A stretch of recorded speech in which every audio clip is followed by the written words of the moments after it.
Today, I found myself thinking about a moment in history that is both heartbreaking and deeply meaningful.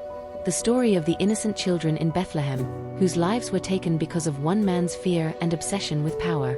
King Herod, desperate to protect his throne, ordered the killing of all baby boys under the age of 2. What happened is now remembered as the Massacre of the Innocents. Bethlehem at that time was a small village, and historians estimate that between 10 to 20 children were killed. It may not seem like a large number, but it speaks volumes about the cruelty of a mindset that places personal power above the value of human life. Those children were helpless. They posed no threat. And yet, they were caught in a decision fueled by fear, ambition, and the need for control. As I reflect on this, I can't help but see how similar tragedies still happen today, though in very different ways. Each day, countless unborn lives are quietly lost.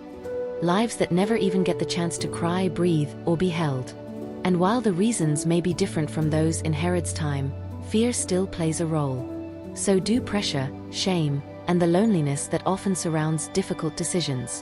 What makes today's sorrow even more complex is that the decision to end life sometimes comes not from a distant ruler, but from those closest: parents, partners, even grandparents, people who might otherwise be protectors. But in a world filled with overwhelming expectations, uncertainty, and fear, even love can be confused and broken. And so these fragile lives are lost, not always out of malice, but from the absence of hope and support. That's why I believe we need to do more than remember. We need to respond. Not with blame, but with compassion. Not with judgment, but with presence. We need to help women see their worth, to walk with them through fear, to offer them real options and strength. We need to speak to men as well, reminding them that courage means taking responsibility, not running from it.